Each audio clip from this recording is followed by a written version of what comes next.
Ainda hoje, no século XXI, não é raro ouvirmos falar de trabalho escravo. Apesar do avanço das leis trabalhistas, há quem explore mão de obra sem pagar salário, retendo documentos e obrigando os trabalhadores a cumprir jornadas excessivas em situação degradante. E sobre o combate à irregularidade como essas, eu converso agora com o procurador do Ministério Público do Trabalho, Jonas Ratier Moreno. Boa tarde, procurador. Boa tarde. Procurador, esse tipo de situação acontece mais em áreas de atividade rural, ainda é assim? Preponderantemente ainda na área rural, infelizmente, né?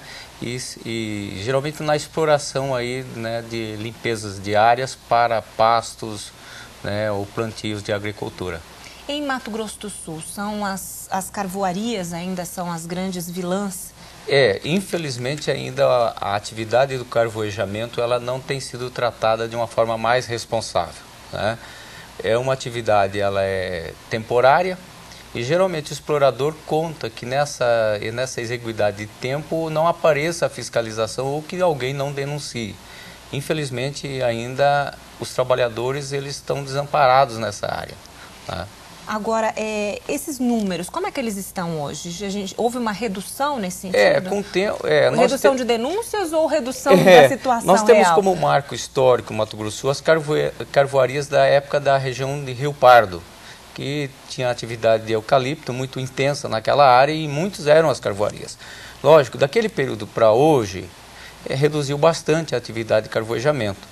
Mas as condições ainda das práticas, que nós chamamos as condições análogas de escravo, ainda perduram, né? O trabalhador escravo, que a gente tem ideia, às vezes o senso comum pensa ainda que é aquele com grilhões da época colonial. Não é. Hoje, essa escravidão ela é disfarçada, às vezes por uma jornada exaustiva. A condição degradante também é outra sujeição que os trabalhadores volta e meia e preponderantemente é o que encontramos, né? O cerceio da liberdade e o trabalho forçado em si mesmo, aquele que força o trabalhador a ficar no local, com retenção de documentos, não pagamento de salários, ou às vezes o superfaturamento de produtos que é entregue para aquele trabalhador, né? Mas as condições degradantes ainda são encontradas, geralmente na limpeza de pasto. O fazendeiro às vezes contrata um terceiro para explorar aquela mata que ele derrubou, e às vezes esse terceiro ele não é imbuído de boa fé. Então daí é importante alertar também a classe da pecuária que precisa. O fazendeiro ele precisa de fato dar uma destinação àquela leira que ele tem, aquela lenha, inclusive o Instituto Ambiental exige isso, né? Mas ele tem que saber eleger quem ele vai botar dentro da sua fazenda para explorar aquela atividade de carvoejamento. E às vezes, como nós temos ultimamente até notado na região norte do estado, muitas pessoas têm lá comparecido e explorado, né, principalmente essa questão, expondo os trabalhadores à questão de degradância. No caso do cultivo da cana-de-açúcar, que tem se expandido muito aqui no estado, isso trouxe também esse tipo de denúncias? 2007 foi o pico das denúncias que nós tivemos, principalmente na área do suco alcooleiro, né? Mas nós estamos vigilantes. De 2007 para cá, mais nós temos atuado na questão da regularidade, né, orientação. Muitas plantas industriais modernas sendo implantadas no Mato Grosso do Sul, e essas plantas ela vêm revestida da mecanização.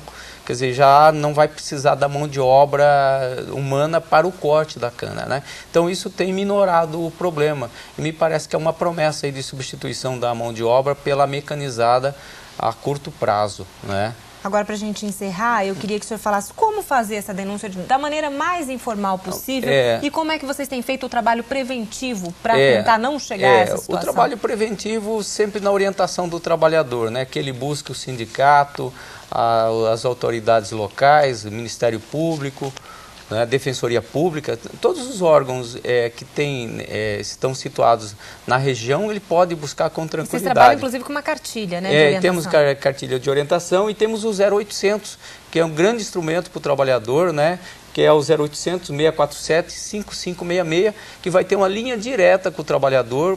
Não precisa se identificar. Não precisa se identificar, ele tem que só demonstrar o local mais ou menos os elementos, como é que eles estão naquela situação, que imediatamente iremos fazer a apuração. Nós e os nossos parceiros. A melhor forma, procurador, é denunciar. É a denúncia, né? Aí nós com os nossos parceiros, que é a Fiscalização do Trabalho, a Polícia Federal, a Polícia Rodoviária Federal, todos esses órgãos estão envolvidos no combate a essa forma de exploração ainda pendente em pleno século XXI, infelizmente. Ok, muito obrigada pelas suas informações. Não há de que, estamos à disposição.